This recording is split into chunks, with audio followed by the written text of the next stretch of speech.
Hey everybody, Coach Stacy Lynn here. Today I am all curled out. This is my natural curliness when I don't do anything. But anyway, so today I want to continue our theme from this week, which has been to encourage you to move forward. All right. And if you're new here, you don't know who I am, there's more info about me up in my description. But just really quick, I am a certified master Christian life coach and former host of Bible News Radio. I'm an author. I have 2 books out you can get on Amazon: Pickleball Faith, Inspiration on and off the court, and Consider the Time, a fresh look at a timeless passage, which is my brand new devotional. It's a 21-day devotional. It's only available in Kindle right now, but we will have a paperback soon. So if you're interested, I will put links here. You can check it out. My goal is to help you move forward. And I also am a coach. Obviously, my coach, I already told you that, but if you want to set up an appointment with me, there's a link to my calendar in the thing. I only set it up a week at a time, so I'll be updating it in a couple of days for next week. But still have time tomorrow if you want to fill it out and say hi to me in person. All right? Okay. All right. So today what I want to do is I want to read you from James chapter 1, verses 22 through the end of the chapter. And I'm reading in the New American Standard Bible. I don't know if you can see it here, the New American Standard. All right, so this is what it says. I'm trying to make sure I'm not blocking the microphone because I'm not sure where the microphone is. But here's what it says. It says, "But prove yourselves doers of the word, and not merely hearers who delude themselves. For if anyone is a hearer of the word and not a doer, he is like a man who looks at his natural face in a mirror. For once he has looked at himself and gone away, he has immediately forgotten what kind of person he was. But the one who looks intently at the perfect law, the law of liberty, and abides by it, not having become a forgetful hearer, but an effectual doer, this man will be blessed in what he does." Okay? "If anyone thinks himself to be religious, and yet does not bridle his tongue, but deceives his own heart, this man's religion is worthless.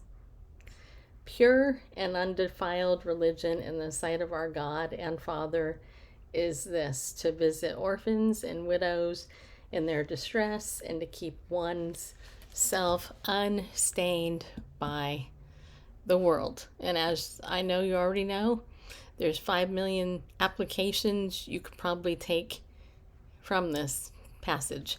But the thing I want to encourage you from this passage is that you have a choice to be a doer of the word and not merely a hearer only. I always show my ear when I talk about hearing because, hello, this is what it's about, people.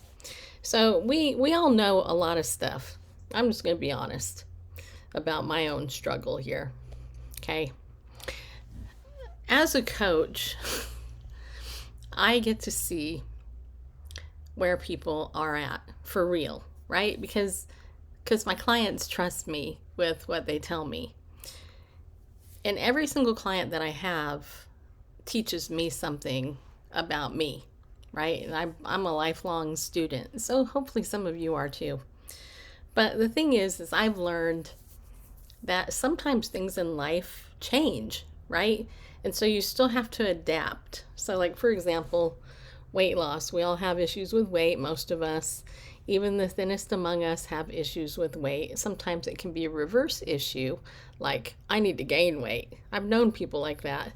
And, and I don't think people who have that issue, a lot of people are like, "Oh, I feel so sorry for you that you actually have to gain weight. What, that's so, here's a fiddle, You ever feel that way, huh? if you're somebody who struggles with gaining weight, people don't understand. It's a struggle for you to gain weight just as much as it is a struggle with some people to lose weight, right? Now, I have struggled with my weight my whole life. And I can remember when I was 8 years old, I remember the doctors telling my mother, your daughter is fat and she needs to go on a diet. And back in those days, which was probably, let's see, I was born in 68, so about 76, 1976, schools weren't as nice as they are today. I mean, kids can get away with murder today in school and not have to deal with stuff. But I got bullied quite a bit. And I remember one day I hauled off and I punched somebody because they were beating me up, right? So I thought, well, I'll fight back because you're calling me fat, right? Well, there were a lot of reasons I was fat. First of all, as a child, you don't have control over what you eat because the parents are feeding you. It wasn't, back in that day, it wasn't like it is today, okay? And those of you who are as old as me, you know that, right? Parents actually stayed home with their kids and did all that stuff. So there was some of that.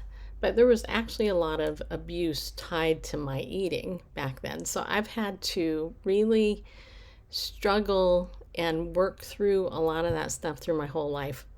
Anyway, many years later, after I moved out on my own, started going to therapy, and I eventually got put on medication.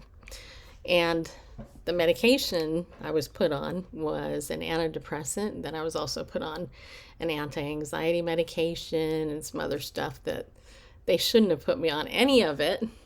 But just like I learned when I was in grad school, Paxil's nickname is Pack It On with Paxil. They know that you're going to gain weight on these antidepressants. And so I gained like 100 pounds like that. And so I went from what I felt was already really fat to, and there was not a whole lot I could do about it because it was the medication that helped amplify what was going on. Well, long story short, and by the way, my drug wasn't Paxil. I was on a whole bunch of different ones. But, and I know a lot of people who've gone through this. So long story short, I went off all that stuff cold turkey, which you do not do. That's not a good idea. So don't follow in my footsteps and do that if you're on it. But I went off at cold turkey, and within a short time, I was able to lose half that weight that I put on just by being off the medication and then walking and then eventually not eating fast food anymore, which I rarely eat these days, and other stuff. Well, guess what? Menopause hits a couple of years ago. Now, I've been playing pickleball a lot. And then I had some injuries, and to make a long story short, menopause hit. It just out of nowhere. All of a sudden, I put on like 25 pounds, 25, 30 pounds. And I am like, are you freaking kidding me? You know, I exercise, I play pickleball a lot, I walk, I eat relatively decent. I don't eat out. I don't drink soda. I drink water. I have coffee, you know, with a little bit of sugar and creamer in it, but it's certainly not like I'm drinking a 64-ounce big gulp every freaking day. And so I was really irritated because I'm like, what the hell? You know, all of a sudden I hit menopause and I got a fat stomach, and I'm like, what the heck, you know? Anyway, and then I started noticing a lot of my friends who are in the same age, they were all gaining weight. And so it's like, we're all gaining weight because we're middle-aged and we're in menopause. And I realized that, you know, that is part of it. So what do, right? You go to the doctor, and the doctor tells you, well, you need to, you know, this is your whatever your issue is. And you might need to look at what you're eating, track it, and blah, blah. And so here I am now. Just had my annual checkup, which was fine. Everything is fine. I actually do not take any medication for anything, which is rare for somebody my age. Now, I do take supplements, which is not rare for somebody my age.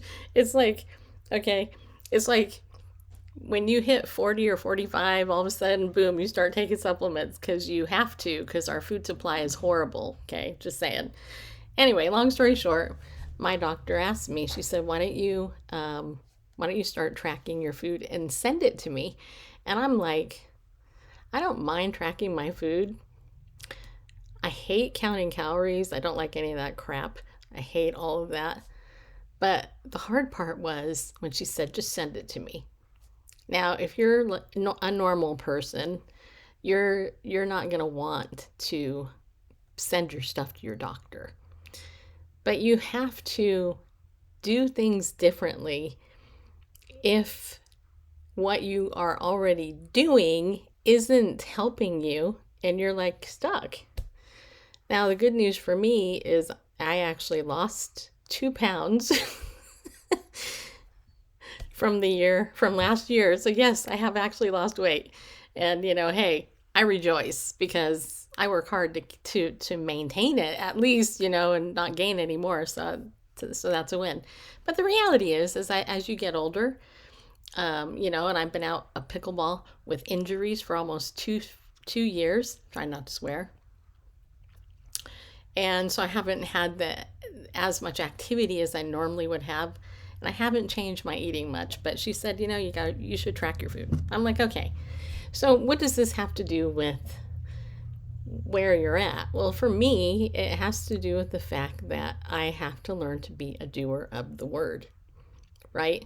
Now, the doctor knows stuff I don't, and yes, you can consult with AI and you can learn a lot of stuff. In fact, this afternoon I was going through numerous calorie tracker apps and I was getting irritated because there's so many of them. But a lot of them now have AI activated. And so I finally decided, all right, I'm going to just buy this one. I'll do the premium for a year and see how it works, right? We'll see if it makes a difference in my motivation, right? Because I don't have a problem moving. That's not my problem, clearly. But even as I was sharing with one of my clients, menopause is something that is hormonal. And even another friend of mine who is I don't know if she still does it, but she was a Trim Healthy Mama coach. And she was sharing with me that she had to adjust her diet when she hit menopause, even though because of the same reason, because she's gaining weight, because that's what women do when they get older. and men do too. I mean, let's just be real. Look at most people over 50, okay? Unless they are very active and they eat a very restricted diet, they're going to be fat, okay? I mean, they are. It's just part of what's going on, right? At least in America.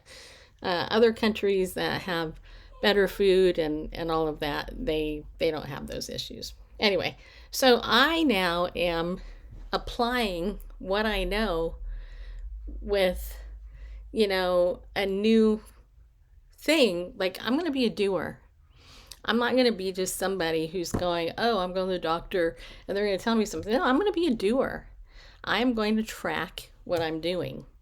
And I'm going to figure out what is it that will help me do what I need to do. Because if I don't, then you know what I'll do? I will be merely, like the Bible says, I'll be like a man who looks in the mirror, and then when I walk away, I'll just forget who the heck I am. Like, who, like, what? And you know what's so sad is that there are a lot of people who literally will not look in a mirror.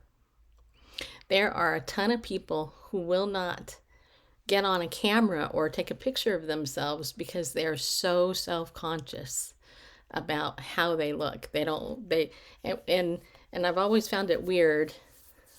I shouldn't say weird, but maybe odd that people, they don't want their face to be, they don't want a picture of themselves, but people see them. So it's not like they're walking around with a bag over their head and, eyes cut out so people can't see them.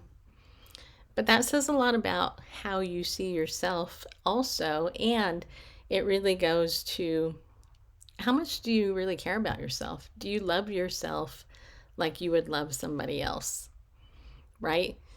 We all have a bully in our head. I have a friend who used to say, evict the bully from your head. Just kick that bully out of your head.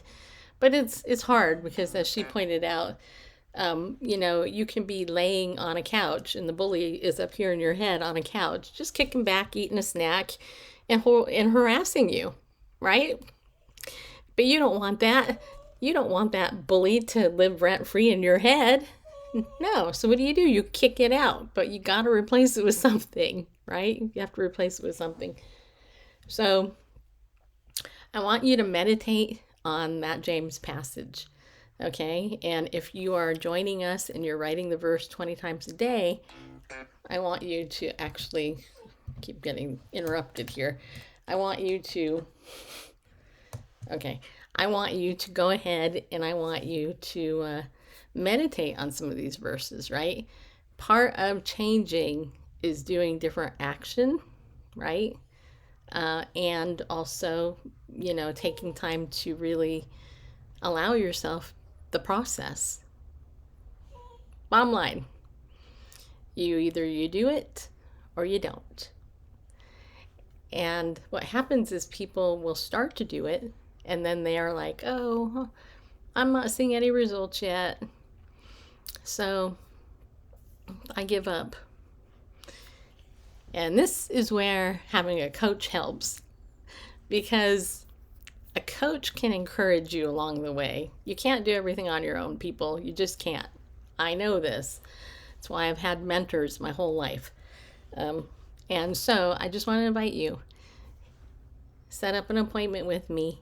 Let's talk. Maybe I can help you. And if I can't, maybe somebody else I know can. Okay? It's not rocket science. If you want to learn about that, watch the Artemis people, the ones that just went around the moon. Okay? All right. I hope that helped you today. I hope you have a better day. And I'll be back again soon with hopefully some other info to encourage you. And if you have anything you want to encourage me in, feel free to let me know. I also want to just tell you really quickly, those of you who've been following my light sensitivity driving journey. I have been driving more. It's been difficult. It's been emotional for me, but I've been doing it. And, I had gone 2 weeks without driving, which was down from 2 months without driving. So there was some improvement there, just saying.